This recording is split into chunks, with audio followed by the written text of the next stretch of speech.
Billionaire impregnated his black maid and refused responsibility until he saw the baby's eyes. I never believed in fate. Not when my father died from a heart attack at 47, leaving behind nothing but medical bills and a mortgage we couldn't afford. Not when my mother worked herself into exhaustion at 2 jobs just to keep the lights on. And certainly not when I found myself standing at the iron gates of the Cross estate, wearing a pressed black uniform and clutching a folder of cleaning certifications like they were a shield against the world that had taken everything from me. Fate was a lie rich people told themselves to justify their luck. Hard work was the only truth I knew. The mansion rose before me like something out of a Gothic novel, all sharp angles and gleaming windows, surrounded by manicured gardens that probably cost more to maintain than my mother's entire yearly salary. I counted the windows as I walked up the winding stone path. 37. 37 windows in a house occupied by one man. One impossibly wealthy, impossibly arrogant, impossibly lonely man. I didn't know that last part yet. Not on that first day. All I knew was what the agency had told me. Damien Cross, 34 years old, heir to the Cross pharmaceutical empire, was looking for a live-in housekeeper. The pay was astronomical. The hours were demanding. And the previous 3 housekeepers had quit within months, citing irreconcilable differences with the employer. I didn't care about irreconcilable differences. I cared about the $127,000 my family owed on our home. I cared about my mother's trembling hands as she opened another foreclosure notice. I cared about my little brother's college fund, which had been drained to pay for my father's funeral. I would work for the devil himself if it meant saving my family. As it turned out, I nearly did. The front door opened before I could knock, and a severe-looking woman in a grey suit ushered me inside. She introduced herself as Mrs. Patterson, the estate manager, and led me through a foyer that could have housed my entire childhood home. Marble floors. Crystal chandeliers. Art that looked like it belonged in museums rather than hallways. Mr. Cross is not to be disturbed before 10 in the morning or after 9 in the evening, Mrs. Patterson recited, her heels clicking against the floor like a metronome. He takes his coffee black, his meals in his study, and his privacy very seriously. You are to clean, organize, and maintain the household. You are not to speak to Mr. Cross unless spoken to. You are not to enter the East Wing without explicit permission. You are not to. Is there anything I am allowed to do? I asked, unable to help myself. Mrs. Patterson stopped walking. She turned to face me, her expression somewhere between surprise and disapproval. You're bold, she said. The last girl was bold too. She lasted 6 weeks. I'm not bold, I replied, meeting her gaze steadily. I'm efficient. And I'd like to know what I'm working with so I can do my job properly. Something shifted in her eyes. Respect, maybe. Or at least the beginnings of it. You're allowed to use the kitchen, the staff quarters, and any room that requires cleaning during Mr. Cross's approved hours. You'll find a full schedule in your room. Orientation begins tomorrow at 6 a.m. sharp. She turned and continued walking, and I followed, my heart pounding with a mixture of anxiety and determination. I could do this. I would do this. For my mother. For my brother. For the family I refused to let crumble. I didn't meet Damien Cross until my 3rd day at the mansion. By then, I had memorized the layout of the house, learned the intricate system of locks and alarms, and discovered that Mrs. Patterson's bark was far worse than her bite. The older woman had even slipped me an extra pastry at breakfast when she thought no one was looking, whispering that I was the first new hire who hadn't cried on the first day. Small victories. I was polishing the banister of the grand staircase, a task that required a specific type of cloth and a specific type of oil, both of which cost more than my weekly groceries back home, when I heard footsteps behind me. You missed a spot. The voice was deep, cold, and dripping with the kind of casual disdain that only came from a lifetime of never being told no. I turned slowly, my polishing cloth still in hand. Damien Cross was taller than I expected. The photos I'd seen online, mostly magazine covers and business articles, hadn't captured the sheer presence of him. He stood at the top of the staircase like a king surveying his kingdom, dressed in a charcoal suit that probably cost more than my car. His dark hair was perfectly styled, his jaw sharp enough to cut glass, and his eyes. God, his eyes. They were grey. Not the soft, warm grey of storm clouds or morning fog. This was the grey of steel. Of ice. Of something that had frozen over long ago and never thawed. He was beautiful in the way that dangerous things are beautiful. Fascinating, yes. But nothing you'd ever want to touch. I haven't finished yet, I said, surprising myself with the steadiness of my voice. Sir. His eyebrow arched. A micro-movement, barely perceptible, but I caught it. You're the new one. Amora Wynne. I didn't ask your name. The words were sharp, dismissive, designed to remind me of my place. In that moment, I understood exactly why 3 housekeepers had quit before me. Damien Cross wasn't just demanding or particular. He was cold. Deliberately, weaponizingly cold. But I had grown up with cold.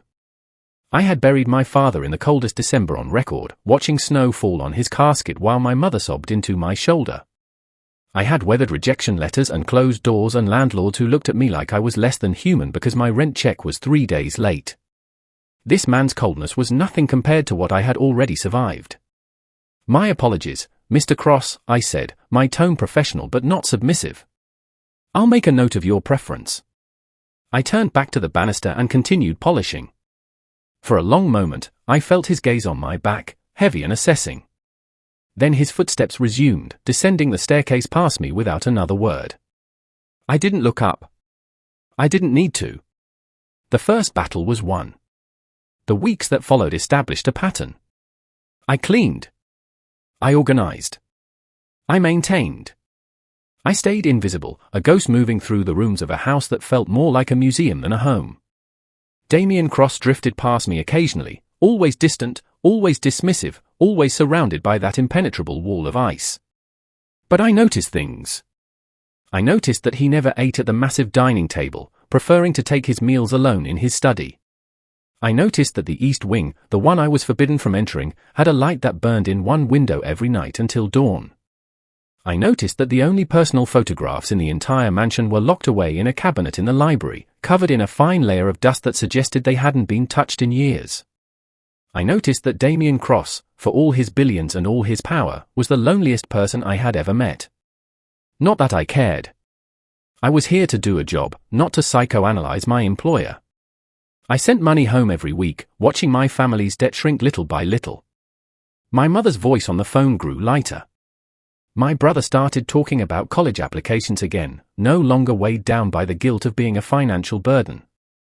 That was what mattered. Not the sad-eyed billionaire in his ivory tower. Then the call came. I was in the kitchen, preparing Mr. Cross's evening coffee precisely as he liked it, black, no sugar, served in the white porcelain cup with a gold rim, when I heard his voice from the hallway. Usually, Damien Cross spoke in measured, controlled tones, every word calculated for maximum impact. This was different. What do you mean she's gone? I froze, the coffee pot suspended in midair. When? His voice cracked. Actually cracked, like ice giving way to the pressure beneath. Why wasn't I? Pause. I see. Yes. I understand. Arrangements. Yes. The call ended. Silence followed. I should have continued making the coffee. I should have stayed in my lane, maintained my invisibility, remembered that I was not to speak unless spoken to. Instead, I set down the coffee pot and walked to the hallway. Damien was standing near the window, his phone still clutched in his hand. He wasn't moving. Wasn't speaking. He was just standing there, staring at nothing, and something about the rigidity of his posture made my chest tighten. Mr. Cross? He didn't respond. Sir, is everything? My mother is dead. The words fell like stones into still water. I didn't know what to say. What could anyone say to that? So I said the only thing that felt true, I'm sorry. She'd been sick for years. His voice was flat, emotionless, but his knuckles were white around the phone. Cancer. She never told me. Not until the end. Even then, he stopped. Swallowed. I hadn't spoken to her in 3 years. I thought of my own father. The way he used to call me his little warrior. The way he'd slip me chocolate bars when my mother wasn't looking. The way I'd held his hand in the hospital while machines beeped and doctors spoke in quiet, hopeless tones. "That doesn't mean you didn't love her," I said softly. Damien finally turned to look at me. His grey eyes were glassy, distant, like a man lost at sea searching for a shore that no longer existed. "Love," he repeated, and the word sounded foreign on his tongue. What would you know about love? It should have hurt. Maybe it was meant to. But I heard the pain beneath the cruelty, the way some animals bite when they're wounded, not out of malice but out of desperate self-preservation. "I know that it doesn't disappear just because we want it to," I said. "And I know that grief is the price we pay for having loved at all." Something shifted in his expression. A crack in the armor. A glimpse of the man behind the ice. Then it was gone, and he turned away. "That will be all, Miss Wynne." I returned to the kitchen. Made the coffee. Delivered it to his study on a silver tray. He didn't touch it. The funeral was 3 days later. Damien attended alone. Mrs. Patterson had offered to accompany him, but he'd refused, stating that he preferred to handle personal matters privately. He was gone for 6 hours. When he returned, something was different. The ice was still there, but it was thinner now. Fragile. Like a frozen lake in early spring, beautiful on the surface but dangerous to anyone who dared to walk on it. I was finishing my evening rounds, ensuring all the windows were locked and all the lights dimmed according to schedule, when I found him on the balcony. He wasn't blackout drunk, as I'd half expected. He was simply standing there, a glass of whiskey in his hand, staring out at the darkened gardens. His tie was loosened. His jacket was gone. He looked younger somehow, stripped of his armor, and infinitely more broken. "You should be in bed, Miss Wynne." His voice was rough, unsteady. Not from alcohol, he'd barely touched the whiskey, but from something deeper. Rawer. "I could say the same to you, Mr. Cross." A ghost of a smile touched his lips. It was the first time I'd ever seen him smile, and it transformed his face entirely. Made him human. "I can't sleep," he admitted. "Every time I close my eyes, I see her face. Not the way she looked at the end. The way she looked when I was a boy. Before my father," he stopped. Took a breath. "Before everything went wrong. I should have left. Every instinct, every professional boundary, every voice of reason in my head screamed at me to offer condolences and walk away. But my feet carried me forward instead, until I was standing beside him at the balcony railing, looking out at the same darkness he was. "Tell me about her," I said. And he did. For hours, he talked. About his mother's laugh, warm and musical, the only bright thing in a house filled with shadows. About his father's cruelty, the verbal abuse that left no visible scars but carved wounds into Damien's soul that still hadn't healed. About the day his mother finally left, unable to endure any more, and how Damien had begged her to take him with her. She hadn't. She said it would be easier for her to start over without the reminder, he said, his voice hollow. I was 12. I spent the next decade becoming exactly what my father wanted, cold, ruthless, untouchable, because I thought that was the only way to survive. By the time I realized what I'd become, it was too late to be anything else. I listened without judgment. Without pity. Just presence. "It's not too late," I finally said. He looked at me then. Really looked at me, perhaps for the first time since I'd arrived at the mansion. His grey eye searched my face as if looking for something he'd lost long ago. "You don't know me, Miss Wynne." "Amora," I corrected softly. "And you're right. I don't know you. But I know that the person you've described, the cold, ruthless man, wouldn't be standing here mourning his mother. He wouldn't have kept those photographs locked in the library. He wouldn't have asked me what I know about love. You're naive." "Probably. But I'm also right." He was quiet for a long moment. The night air was cool, carrying the scent of jasmine from the gardens below. Somewhere in the distance, an owl called. "I don't deserve kindness," he said. "Maybe not. But you're getting it anyway." What happened next, I couldn't explain if I tried. One moment, we were two strangers standing on a balcony, separated by worlds of difference, wealth and poverty, power and service, ice and fire. The next, his hand was on my cheek, and I wasn't pulling away. "Tell me to stop," he whispered. "I don't want to. This is a mistake." "Probably," I agreed. His lips found mine, and the world dissolved. I want to be clear about what happened that night. It wasn't coercion. It wasn't a man taking advantage of his position or a woman too afraid to say no. It was two broken people finding solace in each other, vulnerability meeting vulnerability in the most unexpected way. Was it reckless? Yes. Was it unprofessional? Absolutely. Was it consensual? Completely. And when morning came, filtering through the curtains of his bedroom in strips of gold, I knew that everything had changed. I just didn't know how much. The days that followed were torture. Damien retreated behind his walls, colder and more distant than ever.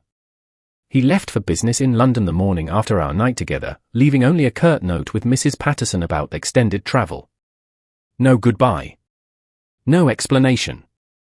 No acknowledgement that anything had happened between us. I told myself it didn't matter.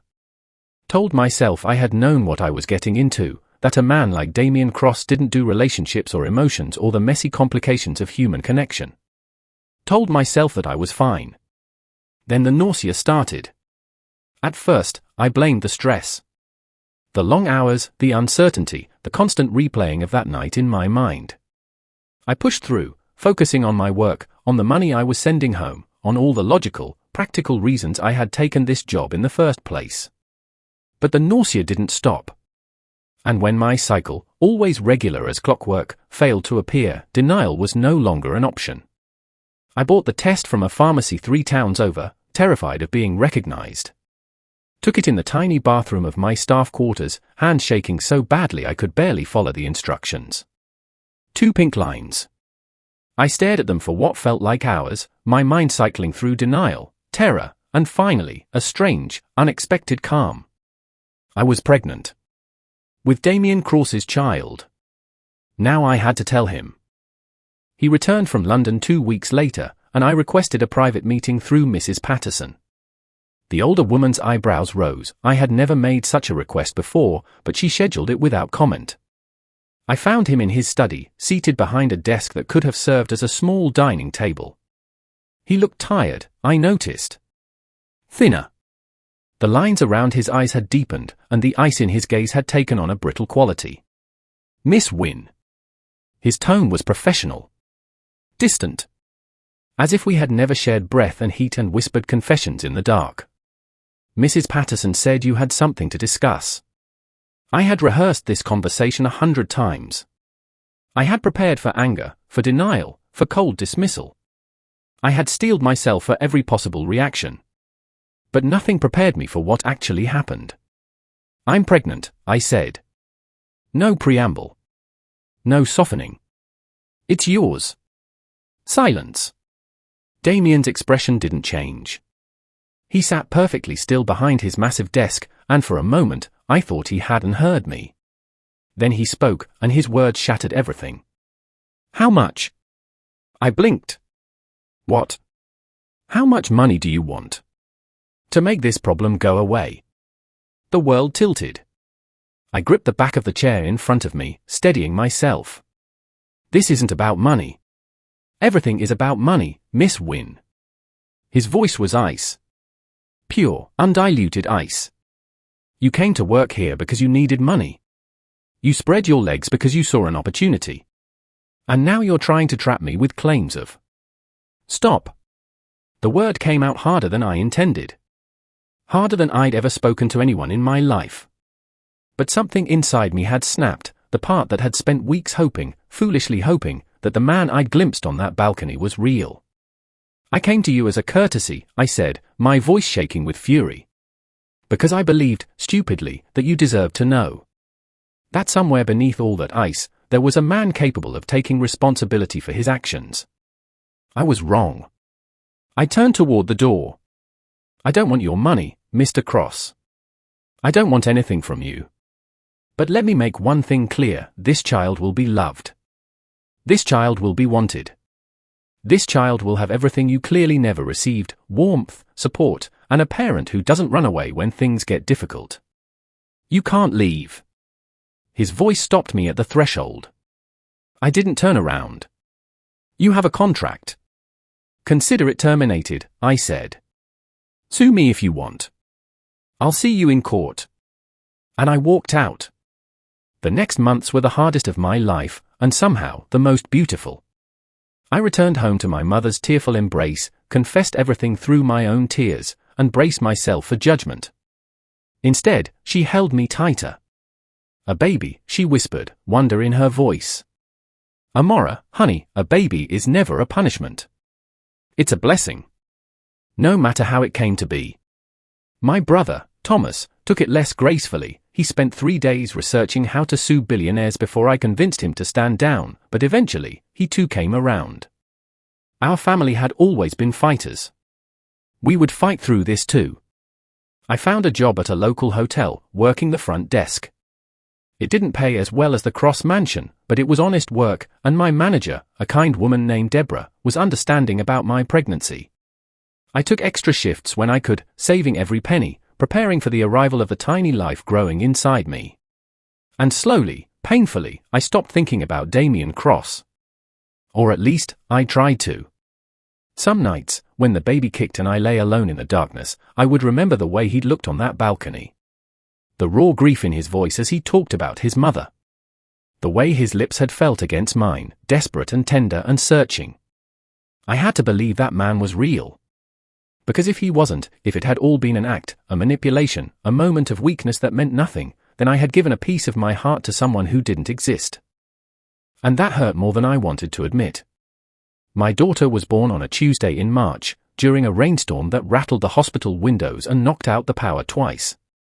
She came into the world screaming, furious at being evicted from her warm cocoon, and when the nurse placed her in my arms, I understood for the first time what it meant to love someone more than yourself. She was perfect. 10 fingers, 10 toes, a head of soft dark curls, and skin the color of honey and caramel mixed together. And her eyes. God, her eyes. They were grey. Not the cold, steely grey of her father, though they held the same color, but something warmer. Softer. Grey like the sky after a storm clears, full of promise and possibility. I named her Iris. For the flower that blooms in every color. For the part of the eye that lets in the light. For the hope I refused to let die. 8 months passed. Iris grew from a screaming newborn into a curious, alert baby with an infectious laugh and an unfortunate talent for grabbing anything within reach. She was the light of our household. My mother spoiled her shamelessly, and even Thomas, who had sworn he wasn't a kid person, could often be found making ridiculous faces just to hear her giggle. I had built a life. A small life, modest and far from glamorous, but it was mine. Ours. And I had almost convinced myself that the shadow of Damien Cross would never touch us again. Then I saw the headline. Cross Pharmaceuticals CEO linked to illegal drug trial scandal. I shouldn't have clicked. I shouldn't have cared. But some masochistic part of me needed to know, so I found myself reading the article at 2 a.m. while Iris slept in her crib beside my bed. The article painted a damning picture. Cross Pharmaceuticals, under Damien's leadership, had allegedly cut corners on clinical trials for a new medication. 3 people had died. Dozens more were sick. Lawsuits were piling up, and regulatory agencies were circling like sharks. But it was the photo that stopped my breath. Damien, leaving what appeared to be a courthouse, surrounded by reporters and cameras. He looked destroyed. The word came unbidden, but it was accurate. His hair was disheveled, his suit wrinkled, his face haggard in a way I'd never seen before.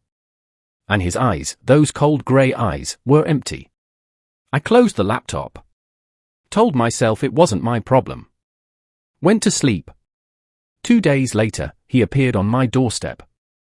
I was just returning from the grocery store, Iris strapped to my chest in a carrier, when I saw the black car parked outside our modest 2-story house. My first thought was fear. Creditors? Police, but then the back door opened, and Damien Cross stepped out. He looked worse than the photo. Up close, I could see the shadows under his eyes, the slight tremor in his hands, the way his clothes hung on a frame that had lost weight it couldn't afford to lose. Amora. My name, after all these months, in his voice. It hit me like a physical blow. You shouldn't be here, I said. I know. How did you even find? I have resources. He said it without arrogance, just exhaustion. I needed to see you. To explain. There's nothing to explain. I shifted Iris in the carrier, suddenly hyper-aware of her presence. You made yourself perfectly clear. I was wrong. 3 words. Simple, direct, and so unexpected that I actually took a step back. I was terrified, he continued, his voice cracking. My father, you don't know what he did to me. What he made me. I looked at you, pregnant with my child, and all I could see was the cycle repeating. Another cross bringing another life into this poisoned family. I convinced myself that pushing you away was protecting you. That's not an excuse. I know. I know it's not. He took a step toward me, stopped when I stiffened. I'm not here to make excuses. I'm here to. He stopped. Because Iris, curious as always, had turned her head toward the sound of his voice. And Damien Cross, billionaire CEO, master of the corporate universe, fell completely and utterly silent. I watched it happen. The moment of recognition, of connection, that transcended words or logic or any of the walls he'd built around himself. He stared at Iris, and Iris stared back, and something in his expression crumbled like a dam giving way to the flood behind it. Her eyes, he whispered. I know. There, she's. Her name is Iris. He repeated it, reverent. Iris. My daughter, oblivious to the weight of the moment, reached out one chubby hand toward this stranger who was also her father. And before I could stop him, Damien reached back, his fingers trembling as they gently wrapped around hers. I'm sorry, he said. Not to me, this time. To her. I'm so sorry. I never should have. His voice broke completely. And Damien Cross, the man I had believed incapable of genuine emotion, began to cry. I didn't invite him inside. Not that day.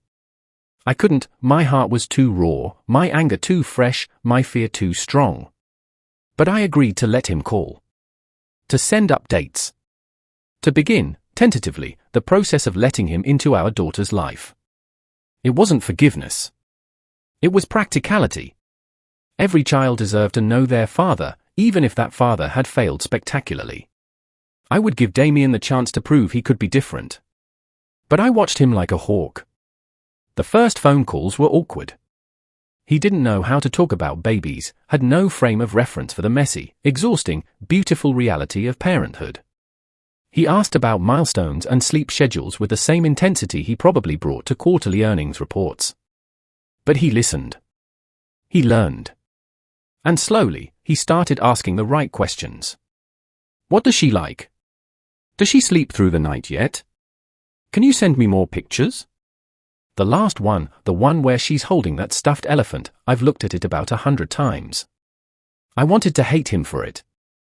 Wanted to stay safely behind my walls of righteous anger. But watching his tentative, terrified attempts at fatherhood, I began to see the truth I'd glimpsed on that balcony. Damien Cross wasn't a monster. He was a wounded child in a man's body, desperately trying to unlearn everything he'd been taught about love. The scandal, meanwhile, continued to unfold.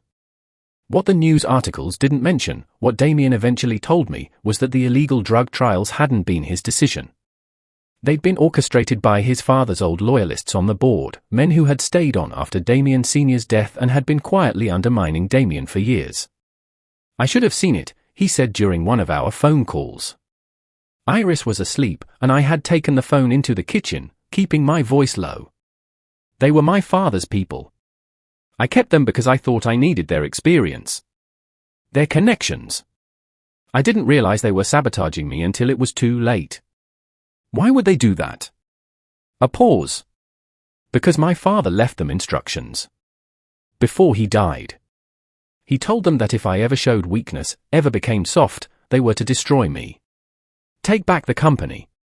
Continue his legacy. I thought of the cruelty Damien had described. The years of abuse, the walls he'd built, the coldness that had become his armor. Your father sounds like he was a monster, Damien finished quietly. Yes. And the worst part is, I spent most of my life trying to become him. Because I thought that was the only way to survive. I didn't know what to say. So I said nothing, and let the silence stretch between us like a bridge. The company is falling apart, he continued. The lawsuits, the investigations, I'll probably lose everything. And honestly? I don't care anymore. The only thing I care about is... He stopped. Is what? I prompted. You. And Iris. The family I threw away because I was too much of a coward to fight for it. My heart clenched. Damien. I'm not asking you to forgive me. I know I don't deserve that. I'm just asking you to let me try. To let me be there. Not as a check you cash or a name on a birth certificate, but as a father. A real father. The kind my daughter deserves. I closed my eyes. Thought of all the reasons to say no. All the ways he had hurt me.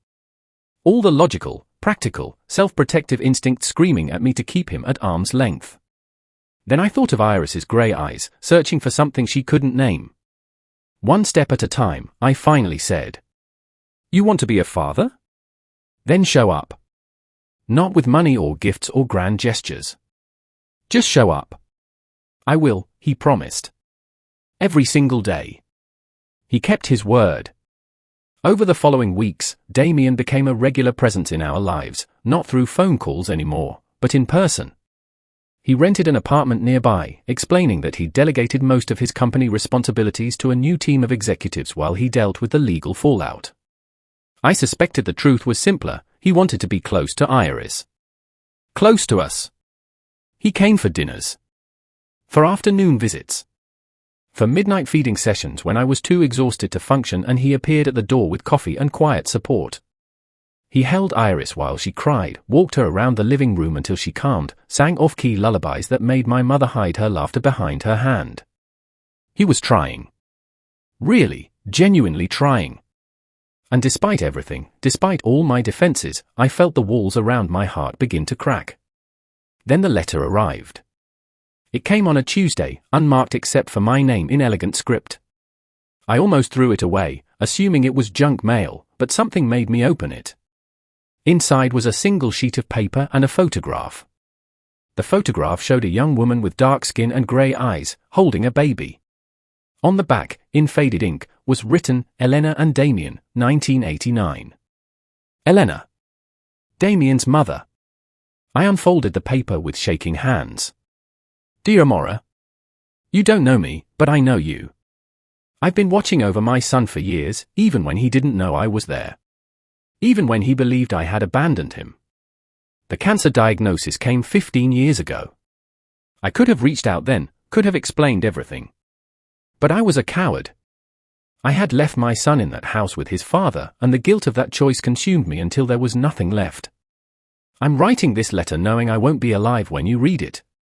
I've arranged for it to be delivered when the time is right, when Damien is finally ready to become the man I always believed he could be. There are things he doesn't know. Things I couldn't tell him while I was alive. His father told him I left because I didn't want him. That was a lie. I left because Richard Cross threatened to have me killed if I tried to take Damien with me. He had the money, the connections, the power. I had nothing. And when I tried to fight him in court, he produced evidence, fabricated, all of it, that painted me as an unfit mother. I lost the custody battle. I lost everything. And the only way Richard would allow me to live was if I disappeared completely. He told Damien I had abandoned him because he wanted to break our son. To mold him into a weapon. I am so sorry. For what I couldn't prevent. For what Damien has become. For all the years of pain that I could not ease. But there is something else you need to know. Something about Iris. When I was diagnosed with cancer, I did extensive genetic testing. The results revealed something unexpected, a hereditary condition that lies dormant in the Cross bloodline. It is triggered by stress, by trauma, by the very circumstances that shaped my son's childhood. In Damien, this condition manifests as emotional detachment, a neurological difference that makes forming connections physically difficult. It is not an excuse for his behavior, but it is an explanation. With therapy, with support, with love, it can be managed. But in Iris, the condition may manifest differently. She needs to be tested. She needs to be monitored. The earlier it's caught, the better the outcome. I have enclosed the name of a specialist who can help. Please, for my granddaughter's sake, do not ignore this letter. Tell Damien I loved him. Every single day, even when I couldn't be there. Tell him that his father's cruelty was not his fault. And tell him that it's not too late to break the cycle. With all my remaining love. Elena Cross. The letter fell from my hands. I stood in my kitchen, frozen, as the implications washed over me like a tidal wave. Damien's mother hadn't abandoned him. She had been driven away, terrorized, silenced. And Damien had spent his entire life believing the lie his father had told him, that he was fundamentally unlovable. And Iris, my beautiful, perfect daughter, might carry a genetic condition that could affect her for life. I didn't realize I was crying until the tears hit my hands. I showed Damien the letter that same night. He read it once. Then again. Then a third time, his hand shaking so badly that the paper rustled like leaves in a storm. She didn't leave me, he whispered. No. All these years. All these, his voice broke. I could have found her. I could have, but I believed him. I believed everything he told me, and I became. You became what you needed to survive, I said gently. That's not the same as who you actually are. He looked at me then, grey eyes swimming with tears. How can you say that? After what I did to you. After how I treated you. Because I've watched you these past weeks. With Iris. With my family. With me. I took a breath. The man your father created is not the real you. His armor. An armor can be taken off. For a long moment, neither of us moved. Then Damien reached out and took my hand, his grip tentative, questioning. I don't deserve a second chance, he said. Probably not, I agreed. But you're getting one anyway. We took Iris to the specialist the next week. Damien insisted on coming, on being there for every appointment, every test, every anxious moment of waiting. The results were complicated. Iris did carry the genetic marker. But the specialist was optimistic, caught early, with the right interventions and support, there was no reason she couldn't live a perfectly normal life. She would need monitoring. Therapy, potentially, as she grew older. But she would be okay.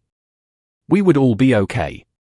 Walking out of that appointment, Iris in my arms and Damien beside me, I felt something shift. Some final piece of the puzzle clicking into place. I want to be there, Damien said quietly. For all of it. Every appointment. Every milestone. Every scraped knee and bad dream and teenage rebellion. He stopped walking, turning to face me. I know I have no right to ask this. But, Amora, I'm not asking for you to love me. I'm asking for the chance to earn it. You hurt me, I said. You hurt me more than anyone ever has. I know. And I'm not sure I can ever fully forgive you for those first words you said. In your study. When I told you about the baby. I know that too. But I looked down at Iris, at her grey eyes that held so much of her father and so much of me, at this impossible, miraculous child who had survived everything. But I also believe that people can change. That the worst moments of our lives don't have to define us. Hope flickered in his eyes, careful, tentative, barely daring to exist. What are you saying? I'm saying we take it slow. Day by day. You keep showing up. You keep trying. You keep being the father that Iris deserves. And maybe, we see where that leads. It wasn't a declaration of love. It wasn't forgiveness. It was something smaller, more fragile, and infinitely more real. It was a beginning. 1 year later. I woke to the smell of coffee and the sound of laughter drifting up from the kitchen. For a moment, I lay in bed, savoring the impossible normalcy of it all. So much had changed. Cross Pharmaceuticals had survived, barely. Damien had testified against the board members who had orchestrated the scandal, and several of them were now facing criminal charges. He had stepped back from day-to-day operations, hiring a new CEO while he focused on restructuring the company's ethics protocols. But the real change was more personal. He had started therapy, real therapy, with a specialist who understood his childhood trauma and the neurological condition his mother's letter had revealed. The process was slow, painful, and ongoing, but I could see the difference in him. The ice was melting, slowly, revealing a man who had always existed beneath the surface. A man who read bedtime stories to his daughter with voices for each character.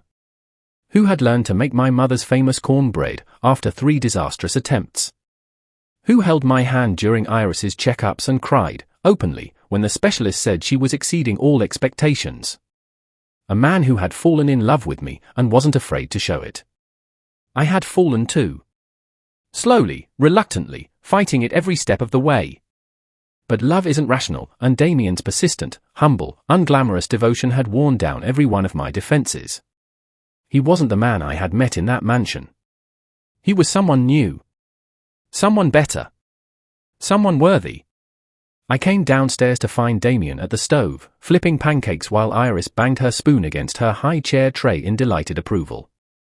My mother was setting the table, and Thomas, home for spring break, was pretending to read the newspaper while actually watching everything with barely concealed fondness. This was my family now. Messy, imperfect, rebuilt from the ashes of pain and betrayal. And I loved every moment of it. "Good morning," Damien said, turning to smile at me. His grey eyes, so like Iris's, but warmer now, softer, crinkled at the corners. "Pancakes." "You're spoiling us," I said. "That's the plan." I crossed to the high chair and kissed Iris's forehead, breathing in the sweet baby smell of her. She grabbed at my hair with sticky fingers, and I laughed, disentangling myself. "I have something to ask you," Damien said. Something in his tone made me look up. My mother had gone suspiciously still. Thomas was no longer pretending to read. "What is it?" Damien set down the spatula. Wiped his hands on a dish towel. Walked over to where I stood, his expression nervous and hopeful and terrified all at once. "I had this whole speech prepared," he said. "About how you saved me. About how Iris gave me a reason to become someone worth being. About how I never believed in fate until you walked into my life and taught me that miracles are possible. Damien. But the truth is simpler than all that." He reached into his pocket and pulled out a small velvet box. "I love you, Amora. I love our daughter. I love this family we've built together. And I want to spend the rest of my life proving that I deserve you." He opened the box. Inside was a ring, elegant, understated, a single diamond set in a band of white gold. "Will you marry me?" The kitchen was silent. Iris had stopped banging her spoon. My mother had tears streaming down her face. Thomas was grinning like an idiot. And I was remembering every step of this impossible journey. The fear and the anger. The heartbreak and the healing. The long, painful process of learning to trust again. I looked at Damien. At the man who had started as a cold, distant employer and become the love of my life. At the flaws and the growth and the unfinished work that would continue for the rest of our days. "Yes," I said. He blinked. "Really? Really?" The kiss that followed was interrupted by Iris's outraged yell, she didn't appreciate being ignored, and by my mother's tearful congratulations and by Thomas's off-key rendition of "Here Comes the Bride." It was chaos. Perfect, beautiful chaos. And as Damien slipped the ring onto my finger, I finally understood what I had refused to believe all those years ago, standing at the iron gates of the Cross estate with nothing but determination and desperation in my heart. Sometimes, fate isn't a lie rich people tell themselves. Sometimes, it's a gift wrapped in pain, leading you to exactly where you need to be. Epilogue, 3 years later. The wedding was small. Intimate. Nothing like the grand affair the tabloids had predicted when news broke that billionaire Damien Cross was marrying his former housekeeper. We held it in my mother's backyard, under a canopy of twinkling lights and blooming flowers. Iris was the flower girl, scattering petals with more enthusiasm than precision, and Thomas walked me down the aisle with tears in his eyes that he would later vehemently deny. But the real surprise came 6 months after the wedding. I had been feeling off for weeks, tired, nauseous, emotional in ways that felt eerily familiar. When the test came back positive, I sat on the bathroom floor and laughed until I cried. Another baby. Another chance to do it right from the beginning. Damien's reaction, when I told him, was everything I could have hoped for. He dropped to his knees, pressed his forehead against my still flat stomach, and whispered promises to the tiny life inside. "I'm going to be there," he said. "For everything. From the very first moment. I swear." And he was. 9 months later, our son came into the world, loud, healthy, and with his father's grey eyes and his mother's stubborn chin. We named him Daniel, after no one, for no reason other than we liked the sound of it. Iris adored him instantly. She appointed herself his official protector, informing everyone who would listen that she was a big sister now and that baby Daniel was her responsibility. Watching Damien with both of them, patient, present, overwhelmingly devoted, I sometimes marveled at how far we had come. The man who had once offered me money to make the problem go away was now braiding his daughter's hair and changing diapers at 3 a.m. without complaint. People can change. I had believed it, even when every logical part of me screamed that hope was foolish. And I had been right. There's one more thing. A twist I haven't told you yet. Remember the letter from Elena? The one that revealed the truth about Damien's mother and the genetic condition that ran in their family. I kept it. Not out of sentimentality, but because something about it nagged at me, something I couldn't quite put my finger on. Then, 2 years after the wedding, I found out why. Damien and I were going through the process of setting up trust funds for the children when his lawyers discovered something unexpected. Elena Cross had not died penniless, as everyone had assumed. She had, in fact, spent her final years quietly buying back shares of Cross Pharmaceuticals through a series of shell companies. By the time of her death, she owned 28% of the company. Enough to constitute a controlling interest. And she had left it all to Iris. Not to Damien. To the granddaughter she had never met but had somehow known about. The letter, we realized, hadn't been sent by random chance. Elena had been watching. Waiting. Ensuring that when the time was right, her son would find his way back to love, and her granddaughter would be protected. She planned this, Damien whispered, staring at the legal documents. From the beginning. She knew. How she knew, we would never fully understand. Perhaps she had contacts who kept her informed. Perhaps she had hired investigators. Perhaps, and this was the theory I secretly preferred, she had simply believed, with a mother's desperate faith, that her son would eventually find his redemption. And she had been right. The shares remain in trust for Iris, who will inherit them when she turns 25. By then, Cross Pharmaceuticals will be a different company, one that Damien has spent years reforming, making amends for the sins of his father and the betrayals of the old board. It is, in its own way, a kind of justice. But justice isn't why I tell this story. I tell it because somewhere out there, someone is standing at their own iron gates. Someone is facing their own impossible situation, their own heartbreak, their own choice between giving up and pushing forward. I tell it because I want that person to know, the story isn't over. The twist hasn't happened yet. The moment that changes everything might be just around the corner, hiding in the last place you'd expect. I was a maid who fell for a billionaire. A cliché, I know. But within that cliché was a truth I never expected. Love doesn't care about money or power or status. Love cares about showing up. About choosing, every single day, to be better than you were yesterday. About fighting for the family you want, even when, especially when, it seems impossible. Damien fought for us. And in fighting, he became someone worthy of being fought for. So here's my advice, for whatever it's worth. Don't give up on the people you love. Don't give up on yourself. And never, ever underestimate the power of a second chance. Because sometimes, the person who hurt you the most becomes the person who heals you. And sometimes, the eyes of a child can change everything. The end. If you're reading this, thank you for staying until the end. This story was about more than a billionaire and a maid. It was about trauma and healing, about the cycles we inherit and the cycles we choose to break, about the terrifying, beautiful vulnerability of letting yourself love and be loved. If you've ever been hurt. If you've ever been the one who did the hurting. If you've ever wondered whether change is possible. It is. It always is. Until next time. Red Heart Hash.